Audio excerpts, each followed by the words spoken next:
प्यारे मसीह विश्वासियों, जय यीशु की तथा प्रतिदिन के बाइबल पाठ एवं चिंतन में आप सभी का स्वागत है। आज का पहला पाठ नबी यिर्मयाह का ग्रंथ अध्याय 20 पद संख्याएं 10 से 13 तक से लिया गया है। वचन कहता है, मैंने बहुतों को यह फुसफुसाते हुए सुना है, चारों ओर आतंक फैला हुआ है। इस पर अभियोग लगाओ, हम उस पर अभियोग लगाएं।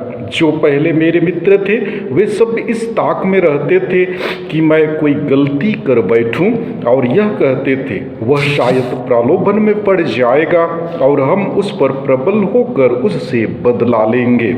परंतु प्रभु एक पराक्रमी शूरवीर की तरह मेरे साथ है। मेरे विरोधी ठोकर खाकर गिर जाएंगे, वे मुझ पर प्रबल नहीं हो पाएंगे और अपनी हार का कटु अनुभव करेंगे।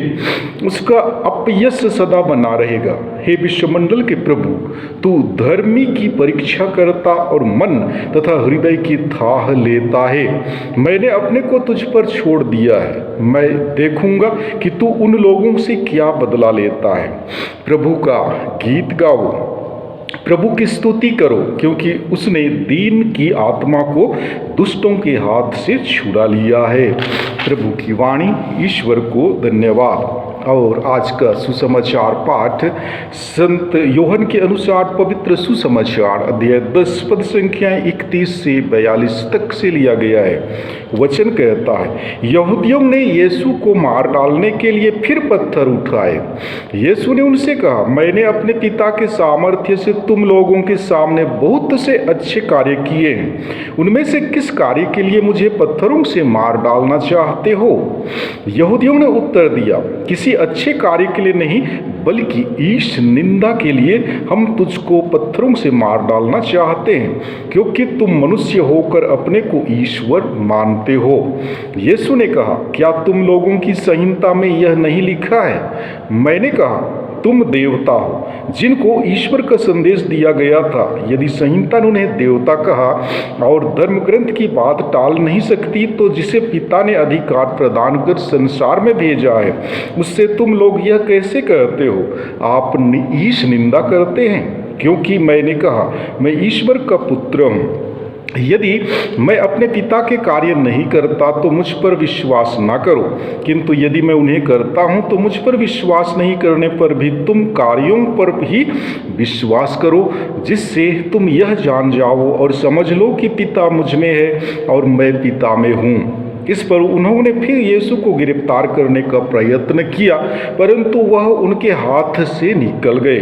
यीशु यरदन के पार उस स्थान लौट गए जहाँ पहले यूहन्ना बपतिस्मा दिया करता था, और वहीं रहने लगे। बहुत से लोग उनके पास आए। वे कहते थे, यूहन्ना ने तो कोई चमत्कार नहीं दिखाया, परंतु उसने इनके विषय में जो कुछ कहा वह सब सच निकला। और वहाँ बहुत से लोग उनमें विश्वास करने लगे। प्रभु का सुसमाचार। हे ख्रिस्ती, तेरी स्तुति हो।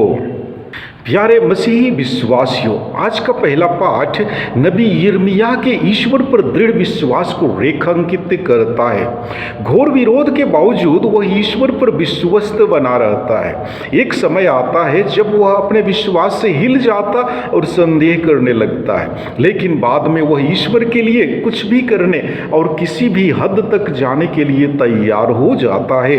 लेकिन कठिन परिस्थिति में पूर्ण आस्था के साथ प्रार्थना करता है।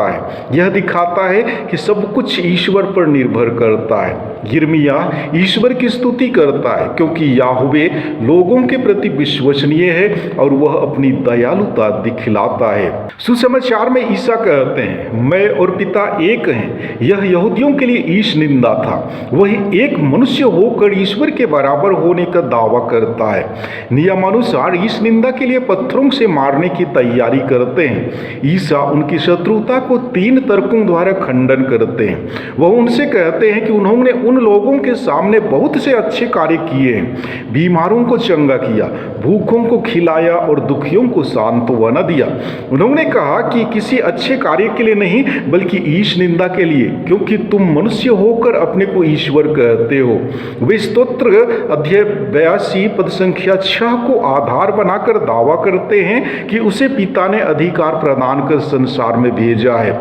वह उन्हें अपने कार्यों की जांच करने के लिए आमंत्रित करते हैं। ईसा का दावा उसने जो कुछ किया और वे कौन थे उस पर आधारित था। ये सभी एक अच्छे गुरु के चिन्ह थे। प्यारे भाइयों एवं बहनों, यहूदियों ने यह प्रयत्न किया कि लेवी ग्रंथ अध्याय 24 पद संख्या 16 के निर्देश के अनुसार ईश निंदक को क्या करना चाहिए।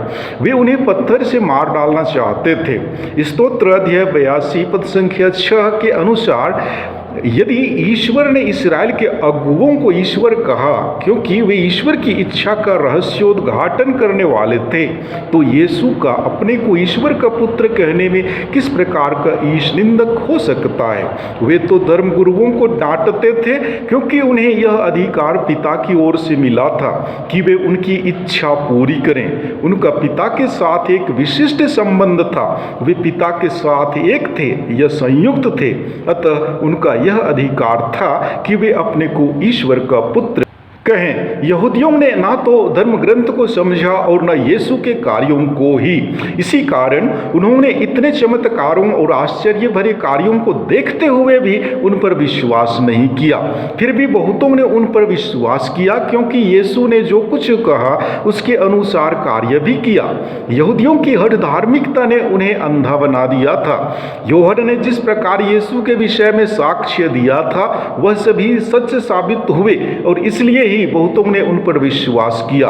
जरूरत इस बात की है कि हम भी अपनी हठ धार्मिकता छोड़ें और ईश्वर पर विश्वास करें। हमें भी आश्चर्य भरे परिवर्तन अपने जीवन में मिलेंगे। जी हाँ, यह दुनिया जहां हम जीते हैं पहले से बुरी हो चुकी है। हम ख्रिस्त की शिक्षा अनुसार और उनके मूल्यों पर चलने की कोशिश करते हैं। हम अनेक प्रकार के दबाव और विरोध का सामना करते हैं। हम पर गलत दोषारोपण किया जाता है। इस विरोध और तनाव की स्थिति में हमारा प्रत्युत्तर क्या है?